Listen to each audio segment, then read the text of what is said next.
Hey everyone. I don't know about you, but the weather in Toronto is a little chilly this weekend. I'm thinking we should take a trip. Let's go to Paraguay. Paraguay is located right in the middle of South America. For that reason, it is sometimes nicknamed the Heart of America. It shares a single border point with two other countries, Argentina and Brazil. And the main languages there are Guarani and Spanish. Currently, we are in Asuncion, which is the capital of Paraguay.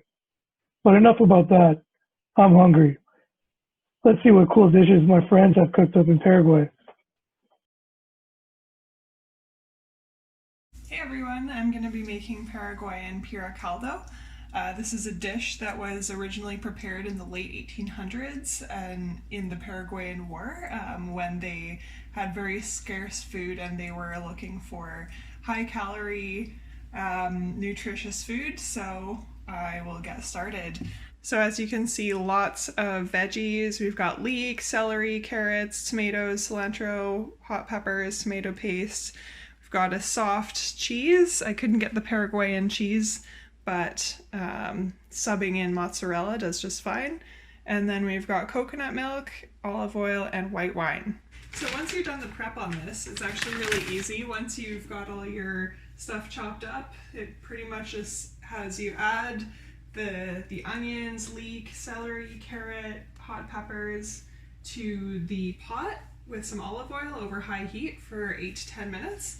And then after that, you just kind of put the fish on top until that cooks through, and apparently ever so occasionally you stir it up to make sure that the vegetables don't stick to the bottom. But make sure everything's cooked before adding the liquid. All right, so this is hot now. I'm gonna add all the veggies. So once those veggies go in, reduce the heat to medium high and cook them down for a few minutes. So I'll give you a look here. So you've got that going away. I'm gonna add the fish. So in terms of what kind of fish, traditionally it is a river fish that the Paraguayans use. They call it an armored catfish. It says that you can basically use any white river fish. So that is what I'm doing. So I'll leave that to go for a few minutes. And then as the steam cooks the fish, it'll start to flake. And that's when I'm going to add the white wine. So the recipe calls for a cup of white wine. I have an Argentinian Pinot Grigio that I'm going to use for this. It's not quite Paraguay, but at least it's South American. Just going to cover that for a bit to help the fish steam faster. Now it has cooked down. Soup's starting to look like soup, which is awesome, and the color is really developed. So now, all that's left to do is mix in the cheese and the cilantro, and it is good to go. So I'll just dish this out. Avoid the bay leaf.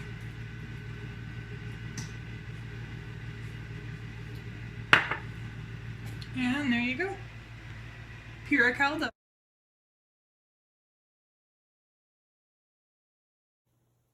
Hey everyone, this is Jeremy here. Today we're making quibebe, a staple in Paraguayan cuisine.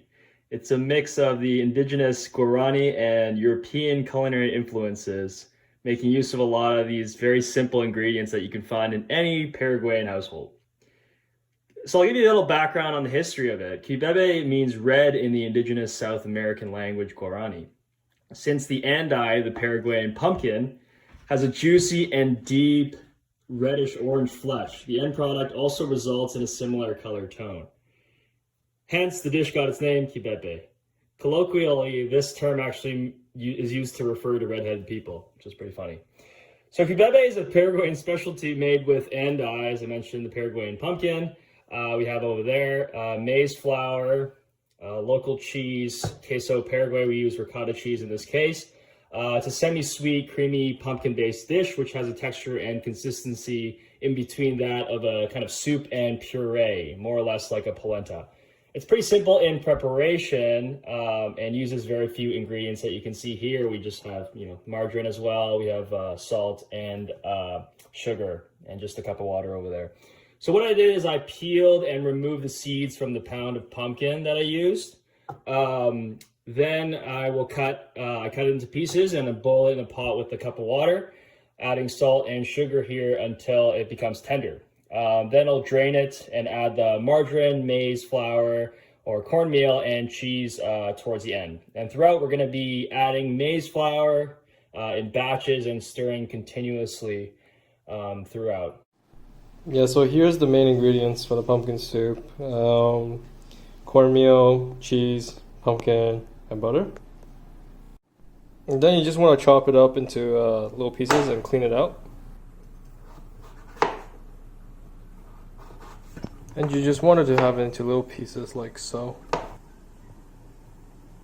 And then you want to boil a pot of water and start dumping all your pumpkins in.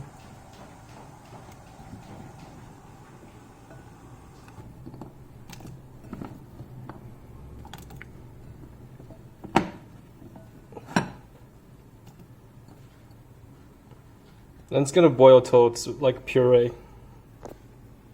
And you want to add 2 tablespoons of sugar.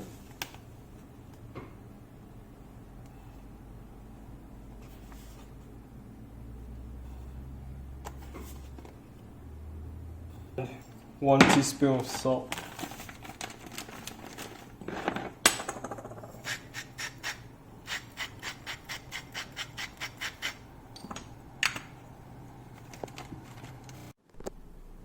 And after a while, you want to just puree it. So I'm doing a blender here.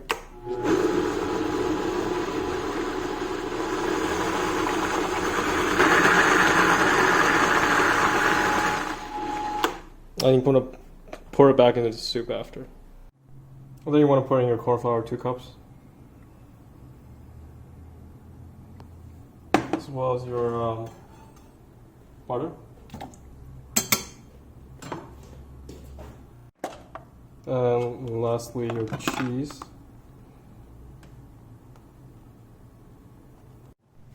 And it should look something like this, a little slurry. And just mixing it.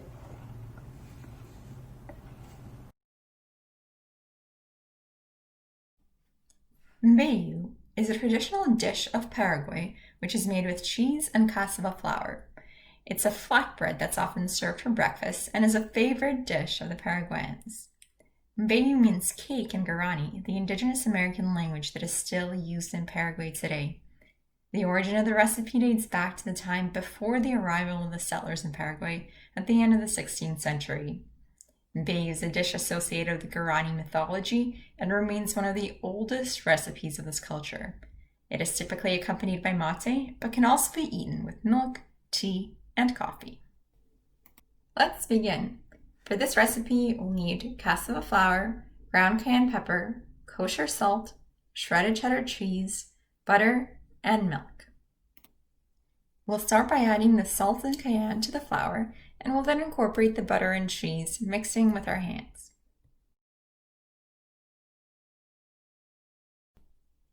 We'll then add some milk until the mixture resembles very small pebbles and is moist enough to hold together in large clumps when squeezed tightly.